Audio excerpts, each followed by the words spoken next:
السلام علیکم ورحمۃ اللہ وبرکاتہ۔ آئیے تعمیر ادب حصہ 3 کا جو سبق چھٹا ہوا تھا اس کو مکمل کرتے ہیں، اور یہاں پر سے جو ہے بہترین دین کی باتیں واقعات آپ کو ملیں گے۔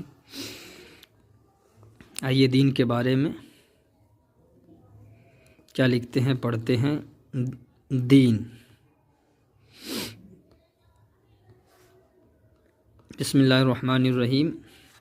جس راستے پر چلنے سے انسان کو خدا کی پہچان ملتی ہے اسے دین کہتے ہیں، اور دین کا دوسرا نام مذہب بھی ہے، چونکہ خدا سارے انسانوں کا مالک ہے اور بندوں پر مالک کی بندگی فرض رہا کرتی ہے، اس لیے دین اختیار کرنا انسان کے لیے بہت ضروری ہے، کیونکہ دین و مذہب سے ہی انسان کو خدا کی پہچان ملتی ہے اور خدا کی بندگی کا طریقہ حاصل ہوتا ہے۔ تم نے 1 روپے، 5 روپے، 10 روپے کا نوٹ تو بارہا دیکھا ہوگا، اور اصلی و نقلی نوٹ کا چرچا بھی سنا ہوگا۔ اصلی نوٹ تو وہ ہے جس کو حکومت چھپواتی اور چلاتی ہے، اور نقلی نوٹ وہ ہے جس کو دھوکہ دینے والے لوگ چوری سے چھاپتے اور چالو کرتے ہیں۔ نقلی نوٹ کا رنگ روپ تو اصلی نوٹ ہی کی طرح ہوتا ہے، مگر اس میں کچھ ایسا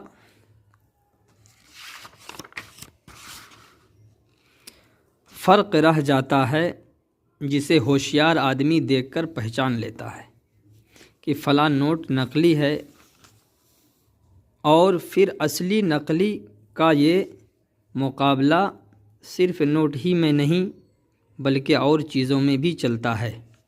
دیکھو، کہا جاتا ہے اصلی دودھ نقلی دودھ، اصلی تیل نقلی تیل، اصلی گھی نقلی گھی وغیرہ۔ تو جس طرح دنیا کے سامانوں میں اصلی اور نقلی چیزیں ہوتی ہے، یوں ہی دین و مذہب بھی 2 طرح کا ہوتا ہے، ایک اصلی دین اور دوسرا جعلی دین۔ جس دین کو خدا نے بھیجا وہ تو اصلی ہے اور اس کا نام اسلام ہے، اور جس دین کو انسان نے اپنے دماغ سے گڑھ کر تیار کیا وہ نقلی اور جعلی ہے۔ خود اللہ تعالیٰ قرآن مجید میں اعلان کر دیا ہے، ان الدین عند اللہ الاسلام، یعنی بے شک اللہ کا مانا ہوا دین صرف اسلام ہے۔ دوسری جگہ قرآن شریف میں اللہ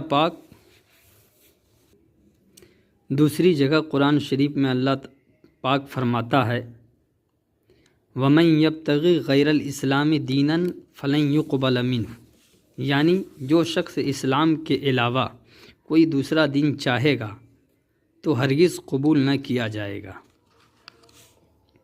پھر جب سارے جہان کے مالک نے ہی فیصلہ کر دیا کہ اصلی دین و مذہب صرف اسلام ہے اور اسلام کے سوا کوئی دوسرا دین اللہ کو پسند نہیں، تو مالک کی پہلی بندگی یہی ہے کہ ہم اسی کے پسند کیے ہوئے دین کو اپنا دین قرار دیں۔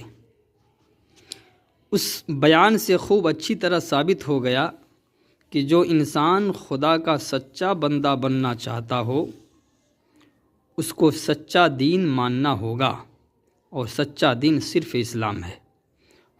خدا تعالیٰ کا شکر ہے کہ ہم لوگ اسلام کو اپنا دین مانتے ہیں اور انشاءاللہ تعالیٰ مانتے رہیں گے۔ اسلام کے سوا ہم کوئی دوسرا دین نہیں مان سکتے، کیونکہ حضرت آدم علیہ السلام سے لے کر سرکار مصطفیٰ صلی اللہ تعالیٰ علیہ وسلم تک تمام پیغمبروں کا دین صرف اسلام رہا ہے۔ اسلام کی بنیادی تعلیم یہ ہے کہ صرف اللہ تعالیٰ کو سارے جہان کا اکیلا معبود مانو، اللہ کے سوا کسی دوسرے کو خدا نہ بناؤ، صرف اللہ کی عبادت کرو، اللہ کے سوا کسی دوسرے کو عبادت کے لائق نہ جانو، اللہ کے تمام فرشتوں، کتابوں اور پیغمبروں پر ایمان رکھو، قیامت کے دین کو حق جانو، مرنے کے بعد دوبارہ زندہ کیے جانے پر یقین رکھو، اپنے اپنے زمانے کے پیغمبروں کے حکم پر حکم پر چلتے رہو۔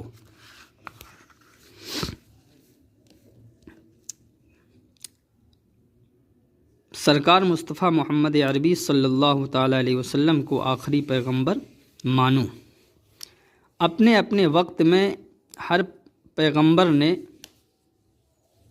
ان بنیادی باتوں کی تعلیم دی ہے، کسی پیغمبر نے ان باتوں میں ذرا سا فرق نہیں پڑنے دیا۔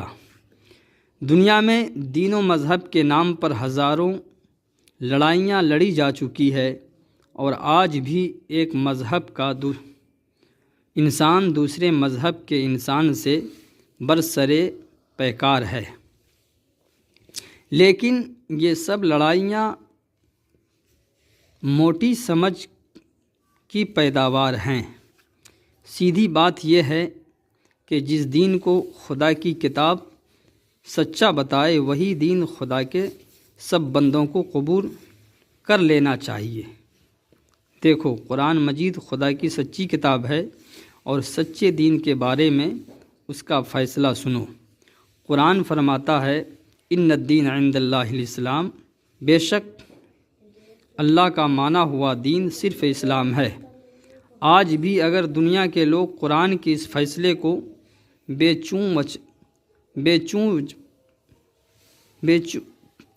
چونو چرا تسلیم کر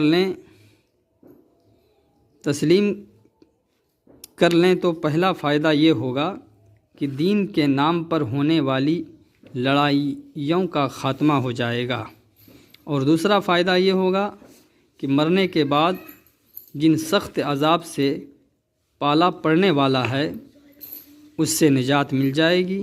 اب دنیا کے لوگوں کو اختیار ہے، یا تو عذاب الہی بھگتنے کے لیے اپنے آپ کو تیار رکھیں، یا قرآن کے آگے سر تسلیم خم کر کے اسلام قبول کر لیں۔ اب آئیے کچھ معنی لفظ کے معنی ہیں، اس کو بھی سن لیجئے۔ جعلی کے معنی ہوتے ہیں بناوٹی، گڑھا ہوا، سر تسلیم، ماننے والا سر، خم کرنا، جھکانا، عذاب الہی، اللہ تعالیٰ کی طرف سے سزا، تسلیم، ماننا، نجات، چھٹکارا، عذاب، سزا، برسرے پیکار، لڑنے پر آمادہ، اختیار، چھوٹ، آزادی، بنیادی تعلیم، جڑ والی بات کا سکھانا۔